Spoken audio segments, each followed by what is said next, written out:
My name is Avery, and I'm a 35-year-old housewife. Just the other day, I gave birth to twin brothers, Ryan and Aiden. It took 2 days from the onset of labor until delivery, and I was physically exhausted.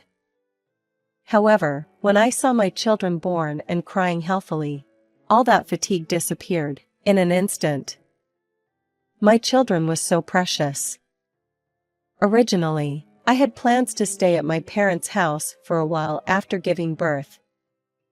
However, 1 month before my delivery, my mother was hospitalized for surgery. My parents were eagerly anticipating my arrival with the babies. Especially, my mother assured me that she would be fine even after her surgery. She kept telling me to bring the babies along. But this time, we decided to prioritize my mother's health, and we canceled the visit.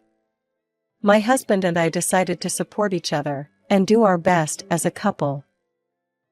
However, what was supposed to be a joyful parenting experience turned out to be something unimaginable. What I'm about to tell you is the story of the severe harassment I experienced as a daughter-in-law. On the 3rd morning after I gave birth to the twins and returned to our apartment, the doorbell suddenly rang loudly. "Who is it this early in the morning?" I peered through the peephole in anger. It turned out to be my mother-in-law standing outside the door.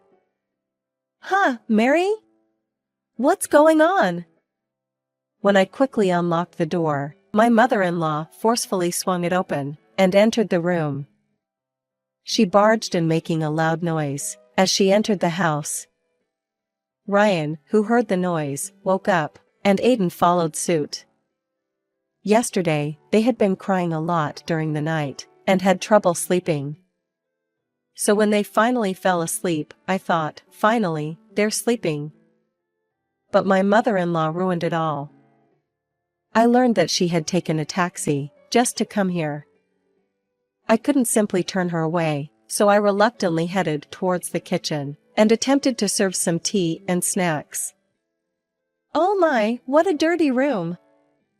My son is living in such a place?" "Avery, just because you gave birth to children doesn't mean you should neglect housework, right?"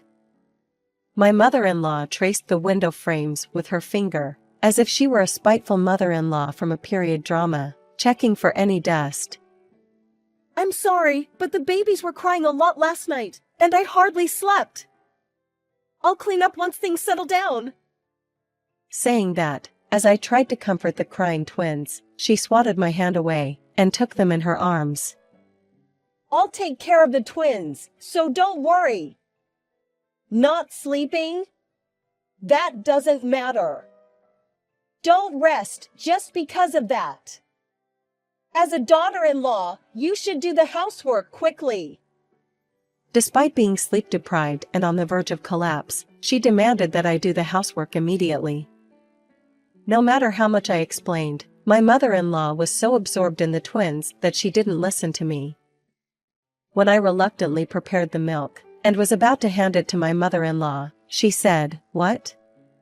Are you preparing milk? Normally, as a mother, you should be breastfeeding, shouldn't you? What a cold-hearted parent you are." Hearing the comment about the thing I cared most about, I felt shocked and tears welled up. Holding back the tears, I obediently cleaned the room as instructed. My mother-in-law said she would take care of babies, but she only half-heartedly attended to them. Whenever she needed to change the diapers, instead of doing it herself, she would call me, who was busy with household chores, to do it. Housework didn't go smoothly, and I had no idea why she had come in the first place. Furthermore, not just this day but for the next 2 months, my mother-in-law would come over every day, and still only casually attend to the babies. She would endlessly complain about me, which was just agonizing. I thought about discussing it with my husband, but he was busy with work and came home exhausted every day, so I couldn't find the right time to bring it up. I have endured my mother-in-law's sarcastic remarks for 2 months. When she said she wouldn't come starting from tomorrow, I thought, finally, I was freed from this kind of life. I was overjoyed, but it didn't last long. Suddenly, my mother-in-law held out her right hand in front of me. "Come on, hand it over quickly. For 2 months' transportation expenses, and for helping with childcare, that's the gratitude. Normally, that's what you should do, right?"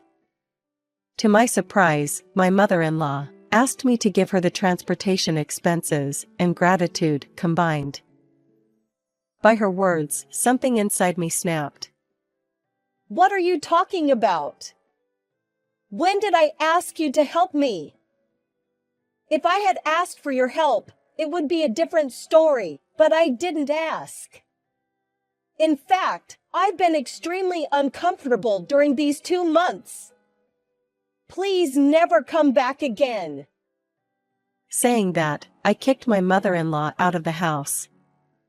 Immediately afterwards, I packed up my things and went back to my parents' home with the twins.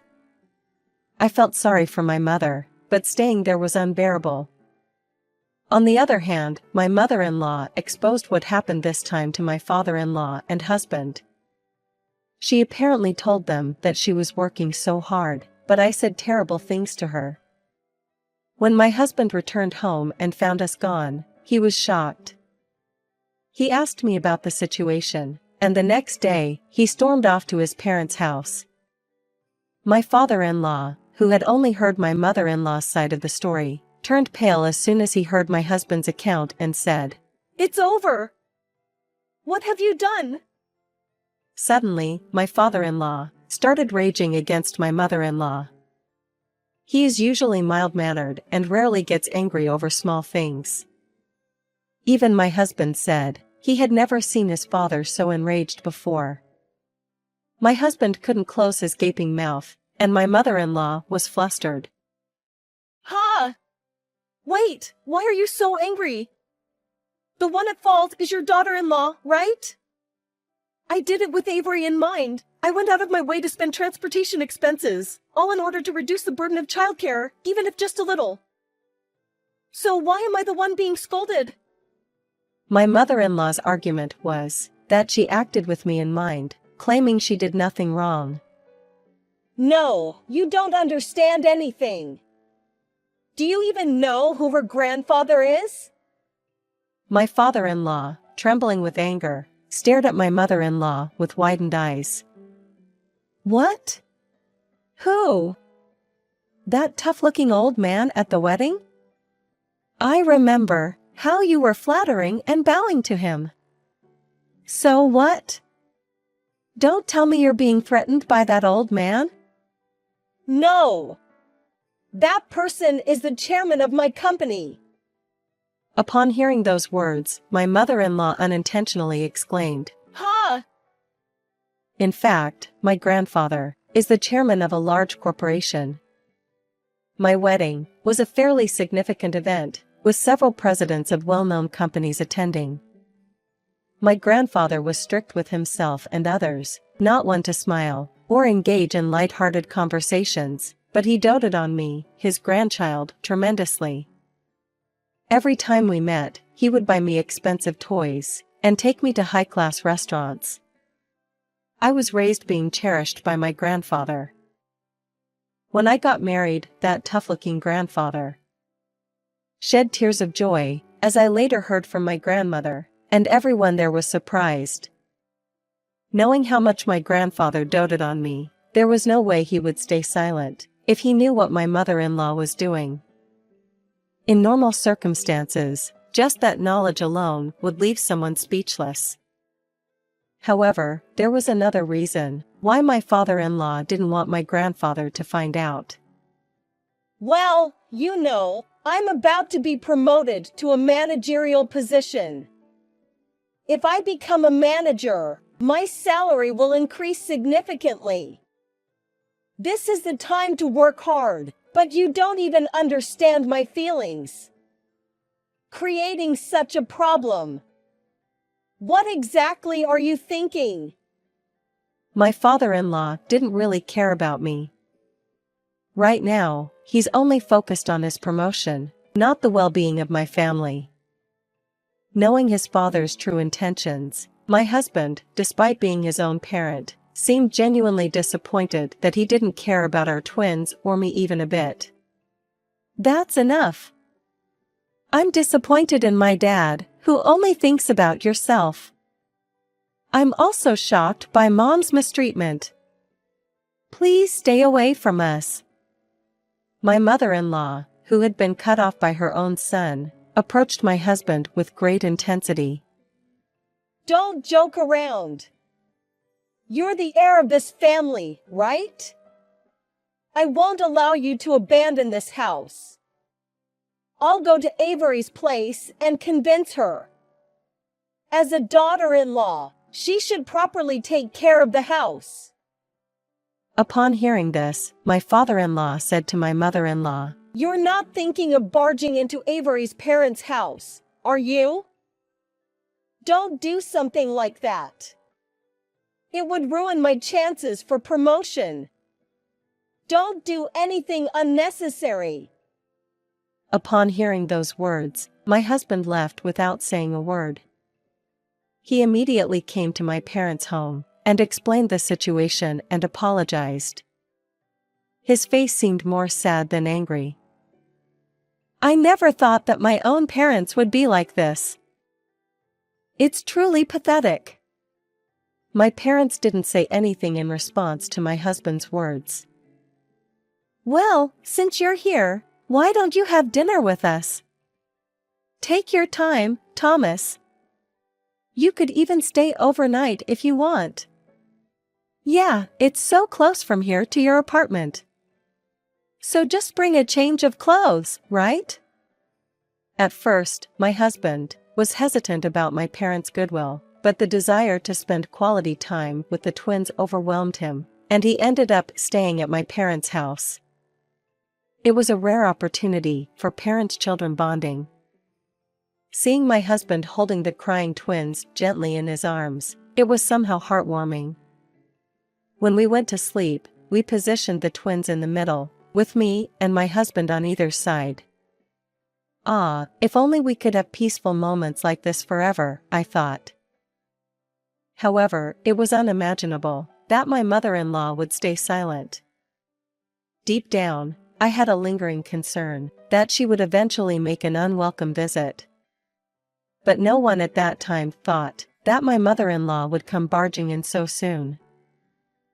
The next day, while my parents were absent for work, the doorbell at my parents' home suddenly rang repeatedly. Anxiously, I peeked through the intercom. And to my surprise, my mother-in-law had come barging into my parents' house. Open the door! I know someone is inside. Give me back my grandchildren. While saying that, she kept banging on the door. Due to her aggressive behavior, the peacefully sleeping twins woke up, and outside, my mother-in-law kept ringing the doorbell and banging on the door. The twins were crying loudly, and I felt like I was losing my mind. Then, someone else opened the front door in my place. Finally, the door is open. Now quickly, huh? Who are you? The person who opened the door in my place was my grandfather. Who is this? A disrespectful person who pounds on someone's door like this. Isn't it rude? Grandfather, who seemed to be displeased, spoke to my mother-in-law in a stern voice. With his tough demeanor and being addressed in such a way, even my mother-in-law, who is usually composed, was taken aback and unable to say anything with her frozen face in surprise. I can't believe it, but... Are you the chairman that my husband mentioned? My mother-in-law, with a trembling voice, addressed my grandfather. Oh, now that you mention it, I remember. Are you Thomas's mother-in-law? We didn't exchange greetings at the wedding, so I didn't know who you were. My mother-in-law had opposed our marriage from the beginning. It seemed like she believed she was losing the son she had raised with great care, and she insisted on not attending the wedding. However, thanks to persuasion from people around her, she reluctantly attended the wedding. She didn't greet any of my relatives, and spent the entire time with a sullen face in the waiting room. So it wasn't surprising that my grandfather didn't remember her. Upon realizing it was my mother-in-law, my grandfather's expression became even more stern, as he stared at her trembling figure. I had shared everything about the ordeals I went through with my grandfather. He probably anticipated that my mother-in-law would come barging into this house, so he had stayed here for a while. Well, the truth was that he wanted to visit and see the great-grandchildren I had given birth to, but he surely didn't expect her to show up so soon. I didn't come here to harass Avery, you know? I just couldn't bear it when Avery brought the twins here without saying a word. I came because I felt lonely and wanted to see them, you know? It's terrible of her not to say anything to me. She insisted that she only came to see the twins, and didn't come to harass me. However, I couldn't believe her words. Considering how she repeatedly pressed the intercom and banged on the door, shouting for me to return her grandchildren. I see. However, earlier you said to my granddaughter that she should return your grandchildren, didn't you? When did those children become your possession? My mother-in-law couldn't overlook these words, and she countered my grandfather. What are you talking about? Those children are my grandchildren from our family lineage. Especially Ryan is the heir of the main branch. They are our legitimate grandchildren. They are not your grandchildren. Indeed, my mother-in-law doted on the twins, because Ryan was the heir. She also showed affection for Aiden, but it was Ryan, as the heir, who received the most love. I understand your feelings of affection towards the twins. However, does that justify neglecting their precious mother? Isn't it quite terrible what you've done, forcing your way into the home of my granddaughter, who is exhausted after giving birth? My mother-in-law was startled by these words, her face turning pale once again. You wouldn't tell my husband about this, right? I was explicitly told not to come here. I don't want it to be known. Despite being explicitly told not to come here, she had come on her own accord. If my father-in-law found out about this, he might serve her with divorce papers. That's why she pleaded with my grandfather to keep her visit here a secret. However, there was no way he would listen to such a request. In response to her confusion, my grandfather said, "What are you talking about? There's no need to hide it. If you have guilty feelings, it's even more reason to reveal it. I will inform your husband that you came to visit us. Now, that's enough. Next time, make sure to schedule an appointment before coming." With those final words, he closed the front door. Normally, my mother-in-law would have repeatedly banged on the door and pressed the intercom, but this time, there was my grandfather, the chairman, present in the house. So, she seemingly left quietly this time. My mother-in-law didn't mention her visit to my parents' house, but a few days later, my grandfather called my father-in-law to his office and explained what had happened. Despite being explicitly told not to go to our house, my mother-in-law had gone on her own, and my father-in-law clearly displayed his anger. I apologize deeply for my wife's thoughtless actions. I assure you that something like this will never happen again. My father-in-law bowed deeply and apologized to my grandfather. He had to apologize to protect his chances of promotion. However, my grandfather wasn't so easily deceived that he couldn't see through my father-in-law's true feelings. Indeed, what your wife did is inexcusable. But don't you bear some responsibility as well? Aren't you only concerned with immediate matters and unaware of the people around you? There are serious complaints about you from the field. I can't let someone like that become a manager." In the end, my father-in-law's promotion was cancelled. Blaming my mother-in-law for his failure to get promoted, my father-in-law returned home and unleashed his anger on her. Finally, he slammed a pre-filled divorce form on the table, packed his belongings, and left. My mother-in-law had relied solely on my father-in-law's salary for their livelihood. So being abandoned by him meant she couldn't sustain her life anymore. She tried to persuade him, but it was already too late. The situation had become irreparable. All of this is because of that woman. I wish she hadn't married our dear Thomas. Unforgivable, absolutely unforgivable. Having lost everything, my mother-in-law became desperate and stormed into my parents' house. She banged on the door and shouted loudly, "It's all because of you that I've lost everything. If it wasn't for you, give them back. Give me my grandchildren back. Return Thomas." By this time, it was already past 9 p.m. It was extremely inappropriate to be shouting and banging on the door at this hour. Unable to bear it any longer, my husband made a call to the police. My mother-in-law was taken away by the police officer who arrived at the scene, escorted to a police car, and driven to the police station. Even until the very end, he apologized to my parents and my grandfather for causing trouble, but I knew that it wasn't my husband's fault. Finally, our home could enjoy peace. I felt a sense of relief. Now, there won't be anyone to disturb us anymore. Hopefully, we can finally have a peaceful life. It was truly unfortunate that it had come to this outcome, but I felt relieved that we could finally settle down and focus on raising our children.